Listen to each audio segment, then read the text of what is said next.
11-12 standard के जो बच्चे हैं उनकी कहानियाँ इसमें दिखाई गई है। मेरे माता पिता का काफ़ी इन्फ्लुएंस रहा। महीने में कम से कम जो है मैं 7-8 बुक्स तो पढ़ ही लेता हूँ। लिखना और लेखक होना दोनों में अलग एक अंतर है। साहित्य जो होता है काफ़ी सब्जेक्टिव होता है, ऐसा मुझे लगता है, चाहे वो फिल्म्स के माध्यम से हो या बुक्स के माध्यम से हो। तो सबको आपकी कहानी पसंद आएगी इसकी कोई गारंटी नहीं है, राइट। हम सब नॉर्थ ईस्टर्न आइडेंटिटी को मेंटेन करते हैं। जैसे ही हम नॉर्थ ईस्ट से बाहर आ जाए, आप नोटिस करेंगे कि अगर नॉर्थ ईस्ट का कोई भी इंसान आपके साथ हो तो बड़ा जल्दी घुल मिल जाता है। लद्दाख अपने आप में ही एक बहुत अद्भुत जगह है। वहाँ पे मिस्टीरियस चीज़ें होती है, वहाँ पे कुछ फॉरगॉटन गॉड्स है, डेटीज़ है, गॉडेसेस है, और एक जो है एक आप कह सकते हैं दैत्य जैसा एक किरदार है। ये जो दैत्य के बारे में भी हम बात कर रहे हैं, जिनका नाम बाका है कैरेक्टर का, वो भी एक्चुअली दैत्य नहीं है, वो भी देवता है, लेकिन ऐसे देवता है जिनको भुला दिया गया है, क्योंकि वो जो है कहते हैं कि पागलपन और गुस्से के देवता है। मुझे ऐसा लगता है कि आज का जो युवा है वो काफ़ी क्यूरियस है। मेरे जीवन के सबसे अच्छे पलों में से अगर कुछ पल हो तो वो नानी के घर में कहानियाँ सुनने से है। एक स्पेशल एडिशन हम प्लान कर रहे हैं सिक्किम के लिए, तो वहाँ पे कवर भी हमने सोचा है कि जैसे सिक्किम में ना एक पेंटिंग है, थांका पेंटिंग कहते हैं उसे, जो कि वहाँ के मोनास्ट्रीज और मंदिर में काफ़ी प्रचलित है। तो हम कोशिश कर रहे हैं कि एक स्पेशल एडिशन लाए जिसमें कवर भी वो थांका पेंटिंग से इंस्पायर्ड हो, तो आपको एक नया कवर देखने को मिलेगा।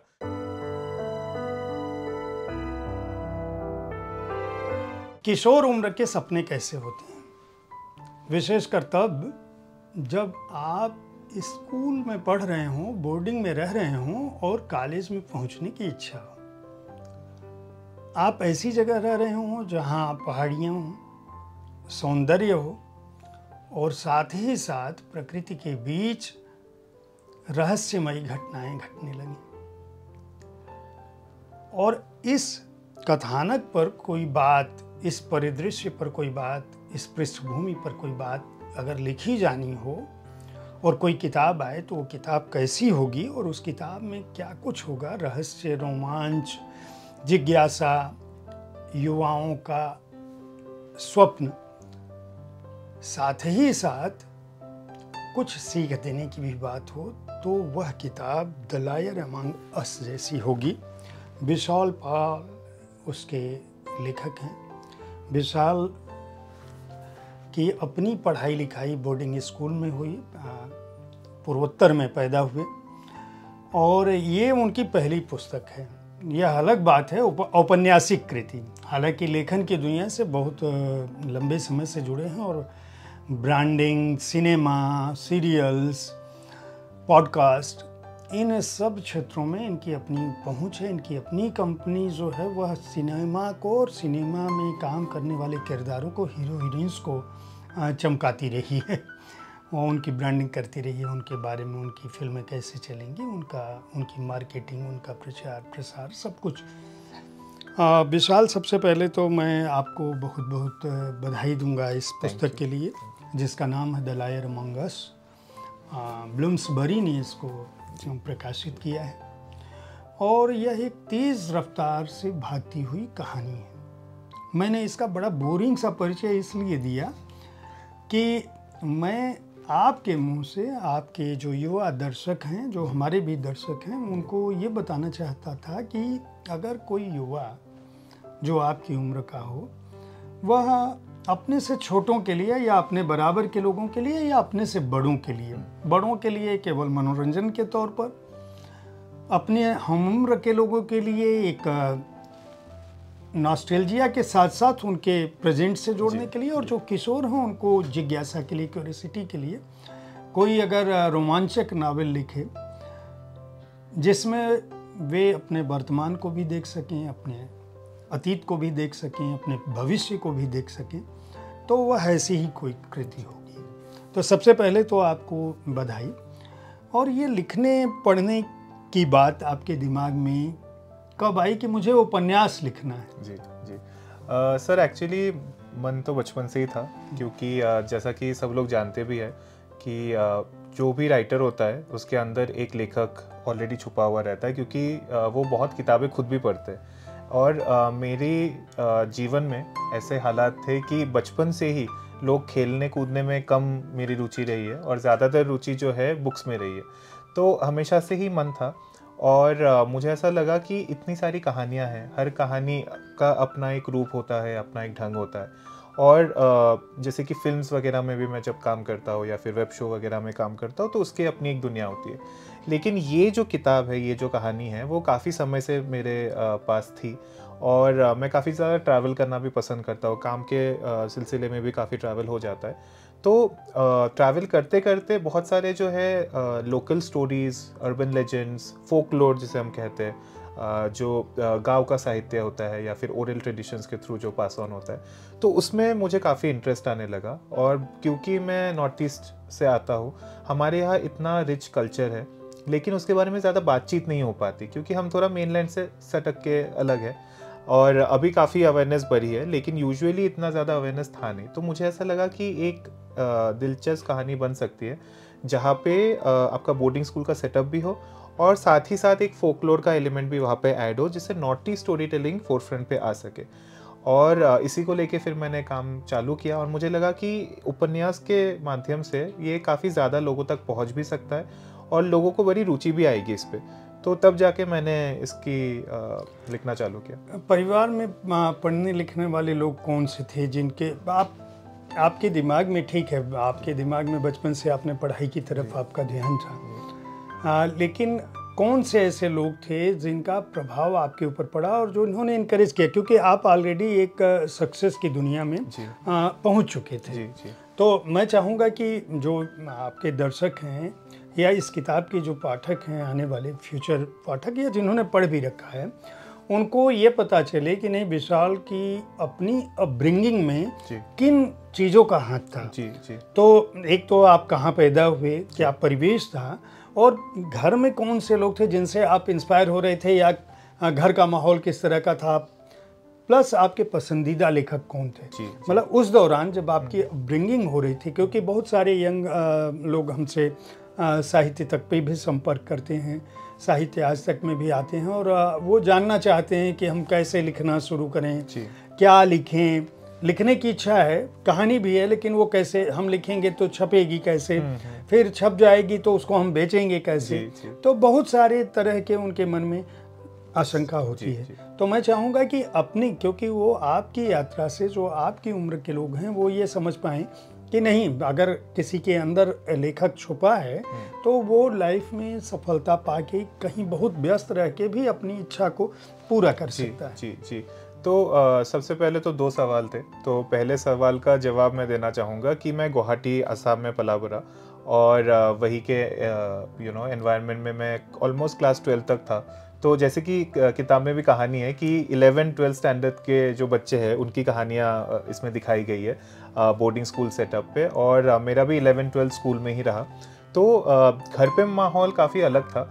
वैसे मेरे घर पे किसी को दिलचस्पी नहीं थी किताबों में ज़्यादा, लेकिन जब मैं छोटा था, लाइक फर्स्ट स्टैंडर्ड में था, तब थोड़ी बहुत बुलिंग वगैरह हुई थी मेरी, क्योंकि भले ही मैं गुवाहाटी में मेरा जन्म हुआ, गुवाहाटी में पला बड़ा, लेकिन एक कुछ जो शुरुआती साल थे वो गुवाहाटी से थोड़ा दूर एक जगह है लंका, उस जगह का नाम है। तो मैं वहाँ पे रहता था और फिर मैं गुवाहाटी में शिफ्ट हुआ।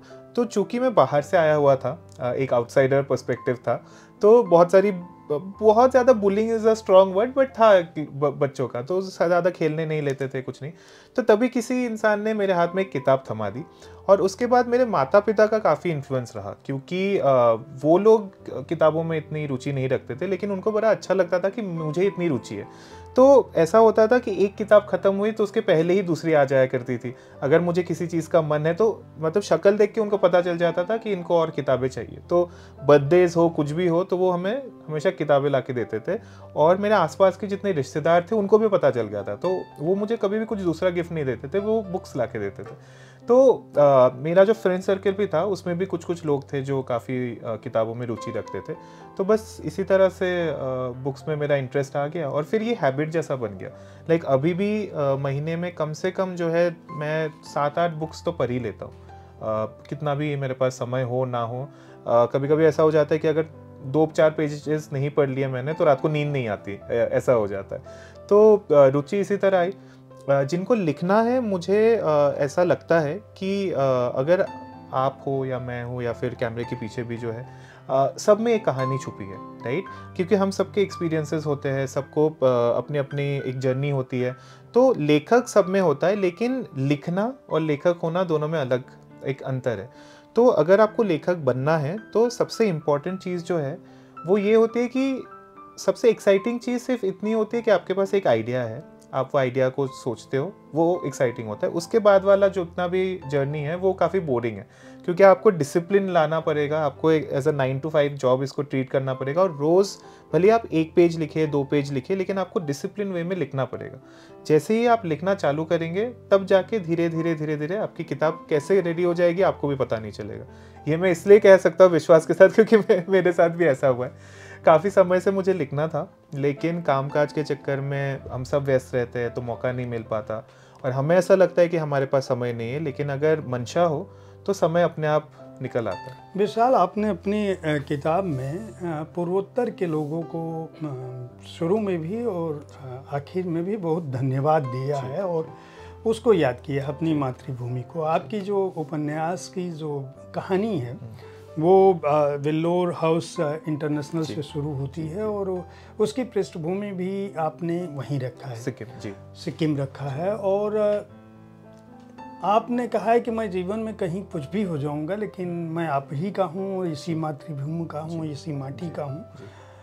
ये जो इमोशनल टच है आपके साथ, इसकी कोई खास वजह थी?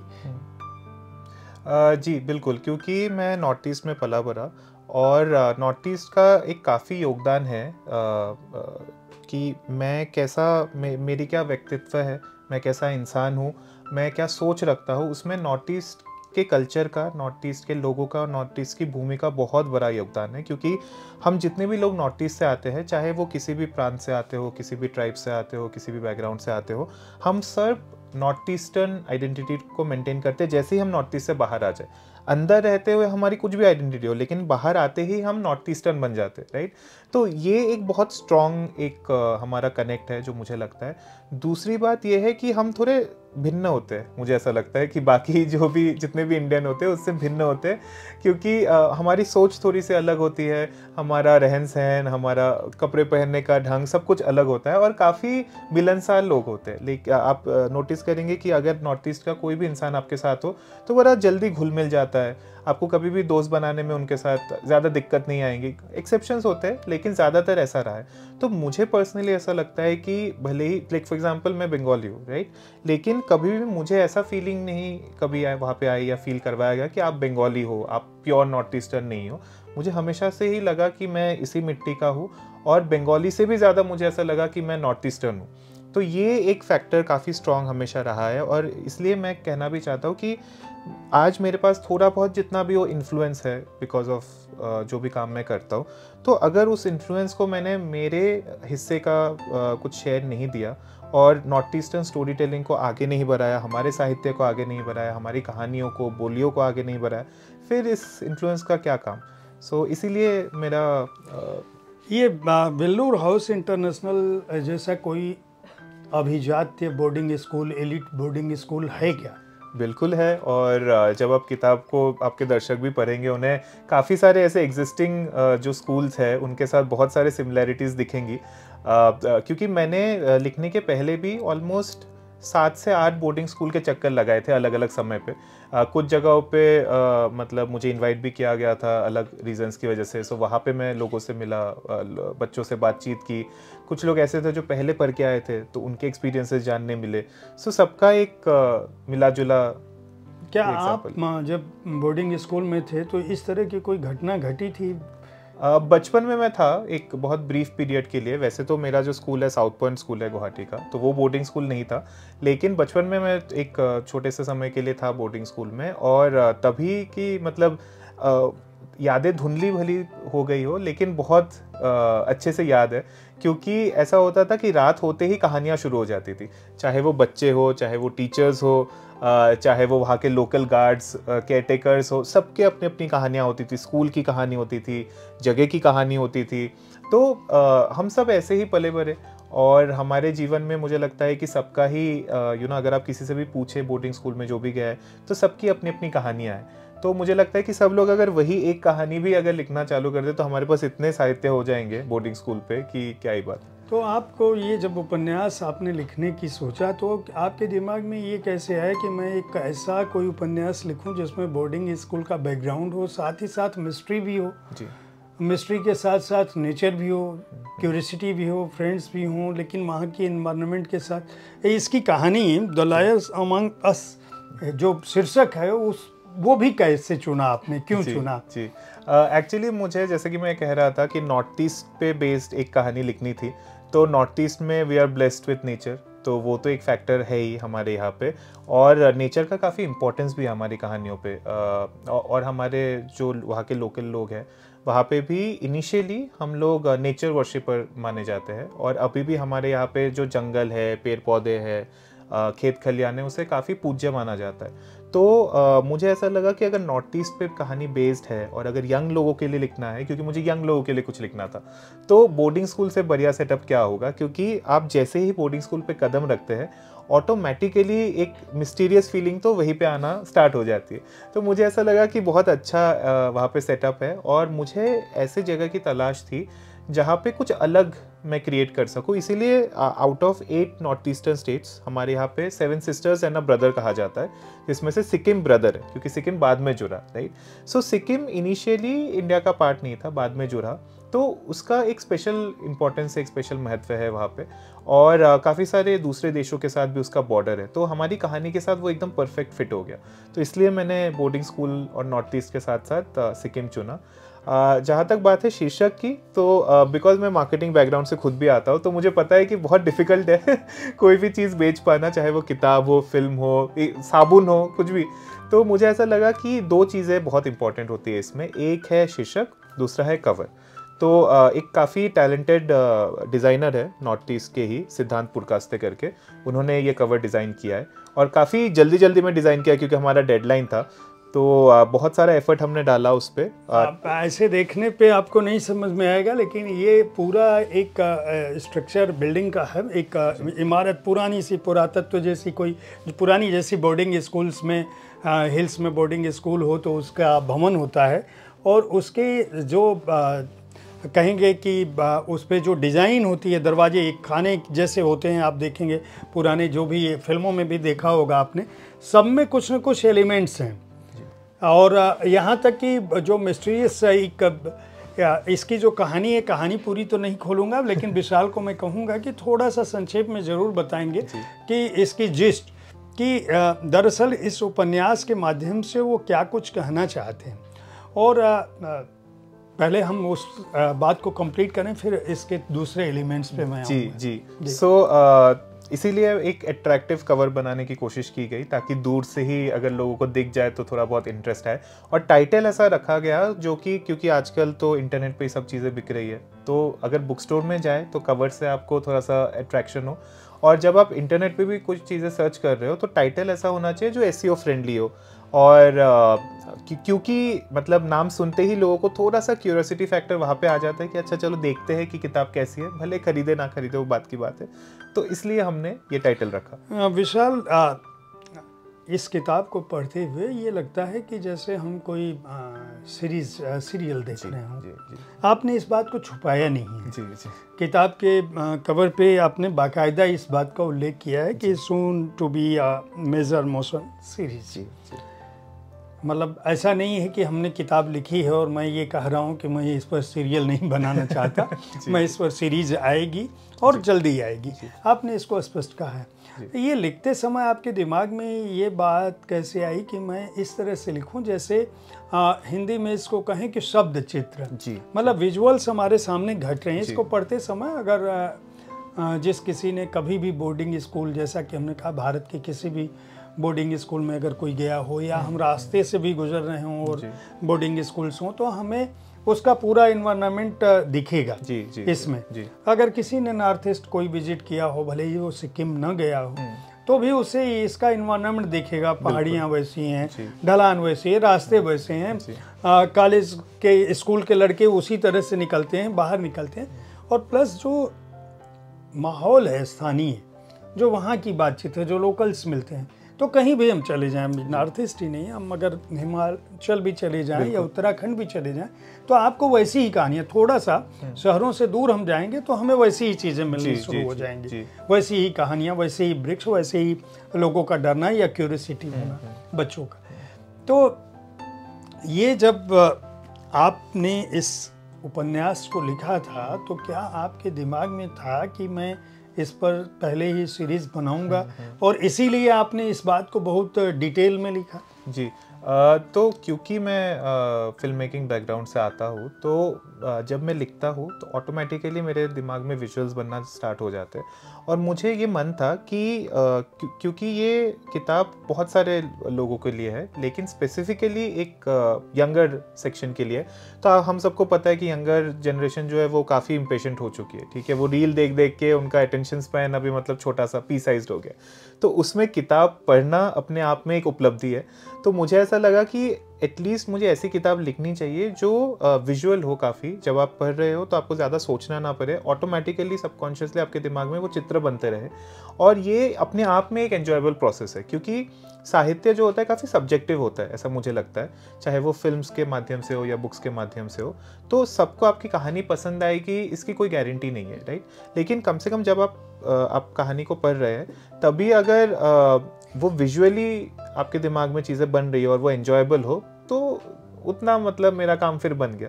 तो इसीलिए मैंने इसको ऐसे लिखा। और जब मैं इनिशियली रिसर्च कर रहा था, लिख रहा था, तभी तो कुछ खैर प्लान था नहीं कि इसको शो बनाएंगे या फिल्म बनाएंगे। लेकिन लिखते लिखते ऐसा हो गया, क्योंकि ये फर्स्ट किताब है और 2 किताबें आएंगी इसके बाद। तो जो वर्ल्ड है वो काफ़ी वाइड बन गया। इनिशियली मुझे लगा था 1 किताब होगी, फिर वो काफ़ी लंबी हो गई, फिर मुझे लगा 2 करेंगे, फिर इवेंचुअली वो 3 बन गई। तो एक वर्ल्ड वैसा बिल्डिंग हो गया। और मेरे कुछ जानकार हैं जिनको पता था कि मैं ऐसा कुछ लिख रहा हूँ, तो जब मैन्युस्क्रिप्ट स्टेज पे था तभी उन्होंने स्टोरी मंगा ली थी और उन्हें काफ़ी पसंद आया। तो खैर अभी तो मैं एनडीए में हूँ तो मैं बता नहीं सकता कि कौन है, लेकिन फिर उन्हें काफ़ी उन्होंने रुचि दिखाई और उन्होंने ऑप्शन किया और अभी उनके पास राइट्स है। नहीं, निश्चित रूप से किताब जिस तरह से लिखी गई है बहुत ही इंटरेस्टिंग ढंग से लिखी गई है। मैं संक्षेप में चाहूँगा, बताने को मैं भी बता सकता हूँ कहानी, लेकिन मैं चाहूँगा कि आप हमारे दर्शकों को और जो लोग आपको पसंद करते हैं, मैं विशाल को सिर्फ इसलिए नहीं कि विशाल ने एक किताब लिखी है या ये पहले से इन्फ्लुएंसर हैं या इन्होंने सिनेमा में काम किया है या एक ऐसा उपन्यास लिखा है जो बोर्डिंग। जब आप इस किताब को पढ़ेंगे तो इसकी एक सबसे बड़ी विशेषता है कि ये किताब पहले पन्ने से आपको बांधनी शुरू करती है। पहले पन्ने से आशय मेरा ये है कि हेडिंग पर ही आओगे, सब हेडिंग्स जैसे है। द लायर अमंग अस के बाद उन्होंने लिखा है based on many true unknown incidents. इसके बाद जो एक भूमिका उन्होंने लिखी है, पहले तो समर्पण जो है, उसके बाद जो भूमिका लिखी है वो भी अपने आप में इतनी इंटरेस्टिंग है कि इसकी शुरुआत वो करते हैं कि सत्य को किसने जाना। मान लीजिए सत्य को किसने जाना, हर व्यक्ति का सत्य अलग हो सकता है। सत्य ऐसा भी हो सकता है कि किसी के लिए बहुत अच्छा और किसी के लिए बहुत खराब, बहुत कड़वे परिणाम लेकर आए। अब ये इस तरह से अपनी बात शुरू करते हैं कि उसके बाद आते हैं, मतलब झूठ पर आते हैं पूरे एक पैराग्राफ के बाद। तो कहने का आशय ये है कि वो कहते हैं कि आप कई बार तो इसकी कीमत जो है, जो सच की कीमत है, वो आपको खून से भी चुकानी पड़ सकती है। तो यहाँ से इस तरह से बात अपनी भूमिका में ही उन्होंने स्पष्ट कर दी है। तो इसकी कहानी थोड़ा बताइए। जी, कहानी की शुरुआत होती है वैलर हाउस इंटरनेशनल नाम के एक बोर्डिंग स्कूल में, जो कि सिक्किम में बेस्ड है। और वहाँ पे एक लड़का मिसिंग है। तो कुछ लोगों को ऐसा लगता है कि शायद उसने सुसाइड कर लिया है, क्योंकि उसके कमरे से उन्हें एक छोटी सी चिट मिली थी। तो उससे उन्होंने आशय लगाया कि शायद उसने सुसाइड किया, लेकिन बॉडी नहीं मिली है। तो मिसिंग और सुसाइड के बीच में एक घमासान चल रहा है। और तभी एक नया सेशन चालू होता है और कुछ नए बच्चे आते हैं। तो जैसे ही नए बच्चे आते हैं, जो पुराना बच्चा था उसका जो हॉस्टल का रूम था वो 2 लोगों को अलॉट होता है, जिसमें से हमारा जो मेन प्रोटैगनिस्ट है अंगद संधू, उसको। अब अंगद संधू ऐसा लड़का है जिसकी अपनी ही एक दुनिया है। वो पंजाब से आता है, उसके कुछ इश्यूज़ है अपने पिताजी के साथ, उसके कुछ मतभेद है और वो जीवन में कुछ करना चाहता है ताकि अपने पिताजी को वो प्राउड फील करा सके। तो वो वेलर हाउस में ऑन स्कॉलरशिप आता है और जैसे ही वो यहाँ पे आता है इस दुनिया में वो अपने आप में खो जाता है, उसे कुछ कुछ अलग अलग चीज़ें दी जाती है और एक रेडियो क्लब उसे थमा दिया जाता है, रेडियो जो उसके हिसाब से आजकल कोई नहीं सुनता। तो उसे लगता है कि एक बड़ा बेकार सा है, क्या मुझे कहाँ फंसा दिया। और तब रेडियो क्लब को आगे बढ़ाने में, क्योंकि उसकी भूमिका अपने आप में अलग है, वहाँ पे आप किताब पढ़ेंगे तो आपको पता चलेगा, उसे कुछ चीज़ों के बारे में पता चलता है और कुछ ऐसे डरावनी चीज़ें होती है, भूतिया चीज़ें होती है जो कैंपस में सब बातचीत करना लोग चालू कर देते हैं। तब जाके उसे पता चलता है कि जो लड़का मिसिंग है वो उसी रात को, जिस रात से वो मिसिंग है, किसी ने उसे उस कैंपस में देखा था और वो वापस आया था। अब इससे क्या होता है कि वो जो रेडियो क्लब था, जो रेडियो कोई नहीं सुनता था, इस इंफॉर्मेशन के बाद सारे लोग बड़े चाव से ट्यून इन करना स्टार्ट कर देते हैं और उसे ऐसा लगता है कि अरे ये तो काफ़ी मज़ेदार टॉपिक है, इसको लेके ही मैं आगे बढ़ता हूँ तो जाके मेरा रेडियो क्लब भी हिट हो जाएगा और इसी बहाने और भी चीज़ें आके निकल के आएगी। तो कैसे वो अलग अलग चीज़ों को यहाँ पे धीरे धीरे लेयर बाय लेयर निकालता है, उस लड़के के बारे में उसे पता चलता है। और वहाँ का जो एक एनवायरनमेंट है, लबाग करके एक जगह है, फिक्शनल टाउन मैंने क्रिएट किया है।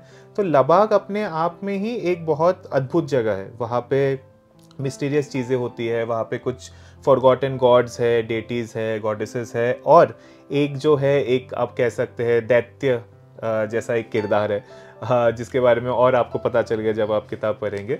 तो उनका क्या रोल है इस कहानी में, और जो लड़का माधव मिसिंग था उसके साथ क्या हुआ, और इसी बीच जो है स्कूल और कॉलेज के टाइम पे जो खींचतान दोस्तों के बीच में होती है, और एक बोर्डिंग स्कूल की लाइफ कैसे होती है, कैसे टाइप के प्रेशर्स होते हैं जो कि फेमस एलीट बोर्डिंग स्कूल्स होते हैं वहाँ पे, उसको यहाँ पे दर्शाया गया है। सो मुझे उम्मीद है कि लोगों को पसंद आएगा। वो दैत्य यहाँ दिख भी रहा है, दैत्य यहाँ दिख भी रहा है, जी, जी। तो मैं अभी ये जो मैंने पॉइंट पूछने के लिए रखा था, हालांकि आपने उसका जिक्र किया है, बहुत सारे स्थानीय देवियों का और देवताओं का जिक्र किया है। और जो लोग हमारे जितने भी दर्शक होंगे वो जानते होंगे कि जो गाँवों की हम बात करते हैं, विशेषकर ग्रामीण परिवेश की, और वहाँ जो कथाएं होती हैं, तो वहाँ हर तरह के देवी देवता होते हैं। मतलब वहाँ अच्छे ही केवल देवता नहीं होते, बुरे भी देवता हो सकते हैं। ऐसे भी देवी देवता हो सकते हैं जिनके रास्ते से गुजरते समय आपने कुछ नहीं किया है, अगर वो तो वहाँ थूक भी दिया तो वो आपके पीछे पड़ गए। आपने उनका अपमान भी किया, नमस्ते भी नहीं किया तो वो नाराज हो गए, पता, जबकि आपको पता नहीं है कि इधर वो हैं। तो और अलग अलग जातियों के देवता भी होते हैं। तो गांव में, पूरे भारत में मुझे लगता है कि लोक कथाएं इसी तरह की हैं। ये लोक कथाएं आपने कब से सुनी? क्योंकि जो जिन देवियों का आपने जिक्र किया है, वो उसमें मान लीजिए सुद्रिका, ठीक है, वेत्रानयन, ठीक है, संतरामी, ठीक है, इस तरह के जो हैं, ये वाकई ये लोग एग्जिस्ट करते हैं या ये केवल आपकी कल्पना में आए? तो एक्चुअली आपने काफी इंटरेस्टिंग बात की, क्योंकि ये जो दैत्य के बारे में भी हम बात कर रहे हैं, जिनका नाम बाका है कैरेक्टर का, वो भी एक्चुअली दैत्य नहीं है, वो भी देवता है, लेकिन ऐसे देवता है जिनको भुला दिया गया है, क्योंकि वो जो है, कहते हैं कि पागलपन और गुस्से के देवता है, राइट, इसलिए उनकी पूजा नहीं की जाती, उनको भुला दिया गया और उनको एक जगह पे मतलब बंद करके रखा हुआ, ऐसा है। तो ये जितने भी देवी देवताओं के आपने जिक्र किया, आपने एक्चुअल में एग्जिस्ट नहीं करते, क्योंकि ऐसा है कि बहुत ही एक ऑनेस्ट वे में किताब लिखी गई है, लेकिन आपको पता नहीं, आप कभी भी किसी का भी सेंटिमेंट हर्ट कर सकते हैं, तो मुझे उस दिशा में नहीं जाना था। हाँ बिल्कुल, जब आप कहानी पढ़ेंगे तो आपको शायद ऐसा लगे कि अच्छा, इस देवी से या इस देवता से या फिर इस भूमिका से इनको लिखा गया है, लेकिन सारे फिक्शनल है। लेकिन नॉर्थ ईस्ट के जो देवी देवता है, एक जो इन्फ्लुएंस है बुद्धिज़्म का, हिंदुइज्म का, कुछ कुछ जगह पे ना वो एक मिलन हो जाता है उनका, तो उसको दिमाग में रखते हुए मैंने यहाँ पे लिखा है।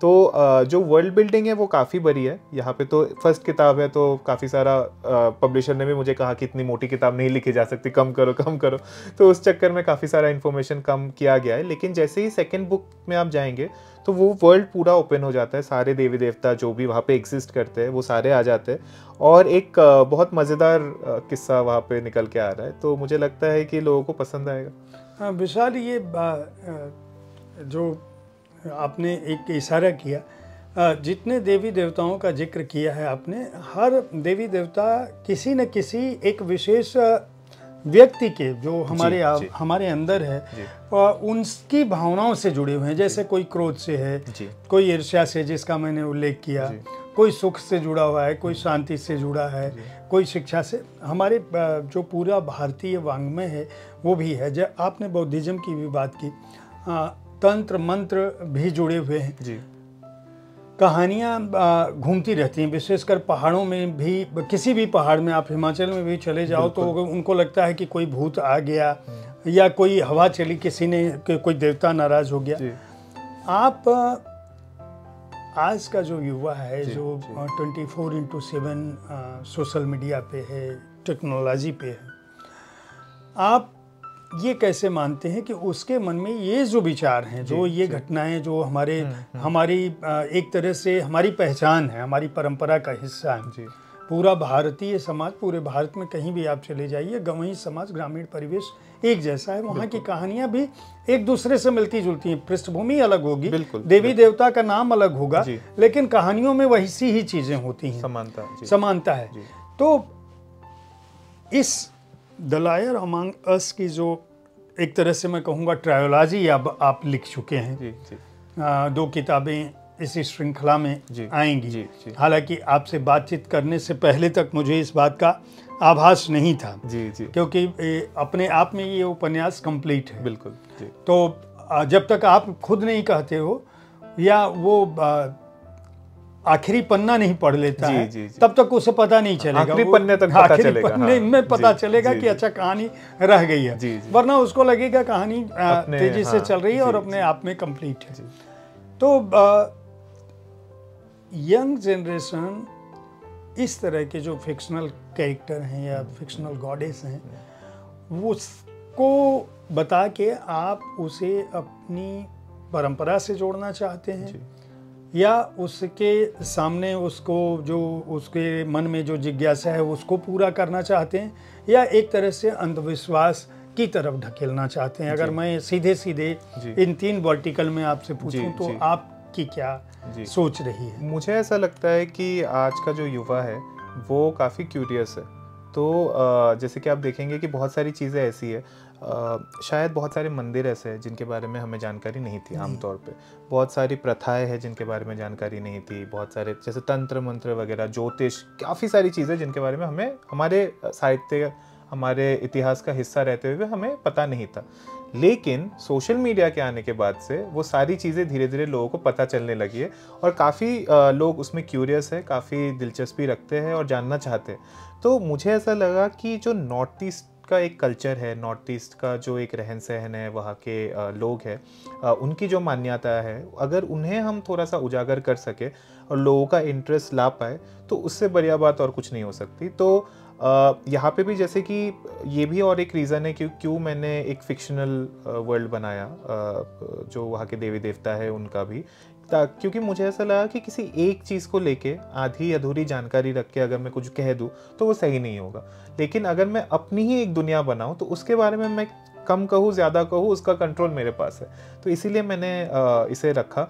और लोक कथाओं का विशेषकर मेरे जीवन में काफ़ी महत्व है, क्योंकि मुझे हमेशा से उसमें काफ़ी रुचि रही है और बचपन से भी दादी नानी से काफ़ी सारी जो है कहानियाँ हम सुनते आए हैं, हम सब ने सुनी है और बहुत ही अच्छी मेमोरीज़ है मेरी उनसे जुड़ी हुई। मतलब मेरे जीवन के सबसे अच्छे पलों में से अगर कुछ पल हो तो वो नानी के घर में कहानियाँ सुनने से है, उनके साथ, उनके मातृत्व में।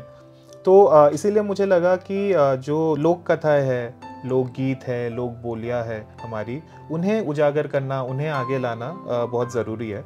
और मेरा ये एक बहुत सिंसियर एफर्ट है कि जितनी भी आगे मैं उपन्यास लिखूं, अलग अलग जॉनर के लिखूं, अलग अलग वैरायटी के लिखूं, लेकिन इस चीज़ को मैं जितनी हद तक हो सके आगे ला पाऊं।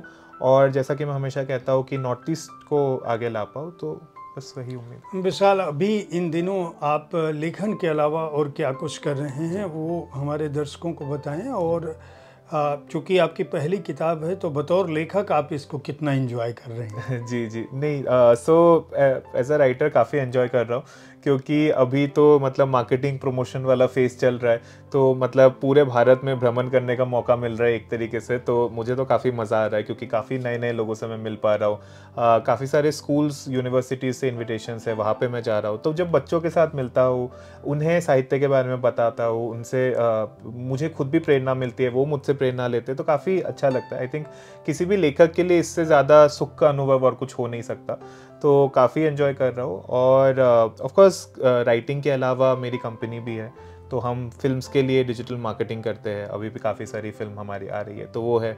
कभी कभार जो है पॉलिटिशियन से भी मेरा ताल्लुक हो जाता है, उनके इलेक्शन कैंपेन में भी मैं थोड़ी बहुत मदद कर देता हूँ, तो बस यही चल रहा है। एंड बुक तो है ही। विशाल, मैं अपने सभी अंग्रेज़ी के लेखकों से, खासकर जिनसे भी मैं बात करता हूँ, एक सवाल ज़रूर पूछता हूँ, आपसे भी पूछूंगा कि आपकी ये कृति क्या दूसरी भारतीय भाषाओं में हिंदी सहित आएगी? क्योंकि जो सीरीज़ आप बना रहे होंगे निश्चित रूप से मैं समझता हूँ कि हिंदी जरूर होगी उसमें, बिल्कुल बिल्कुल, भले ही दूसरी भाषाओं में डब हो। तो क्या आपका ऐसा कोई इरादा है?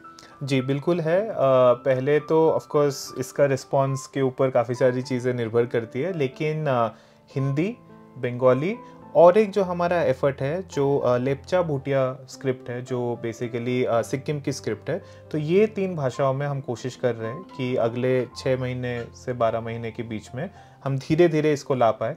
और अगर ये और लोगों तक पहुंच सके तो उससे बढ़िया बात और कुछ हो नहीं सकती।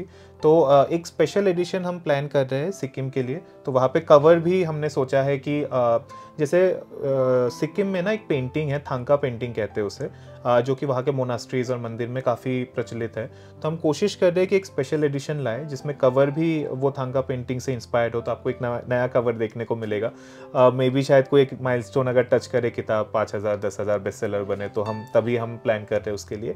और वहाँ की जो भाषा है वहाँ पे एक स्पेशल एडिशन हम निकालें, ये हमारी कोशिश है।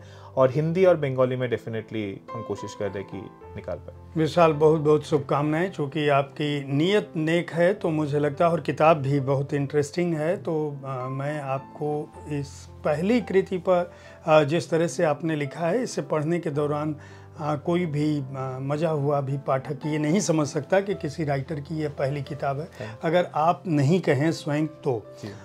स्टोरी बहुत उम्दा है, लेखन शैली बहुत अच्छी है, और कहानी में बहुत सारा, हर पन्ना आपको एक नए चुनौती की तरफ ले जाता है, नई जिज्ञासा की तरफ ले जाता है, और अपने साथ बहा ले जाते हैं।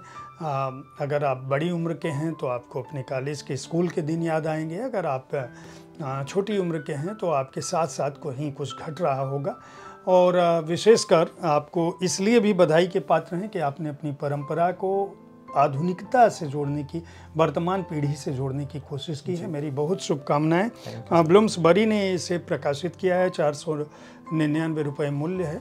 और द लायर अमंग अस के लिए जब तक सीरीज़ नहीं आ जाती तब तक आप इसे खरीद कर पढ़ें, एंजॉय करें, और जब सीरीज़ आती है तब ज़रूर देखें और फिर किताब भी पढ़ें।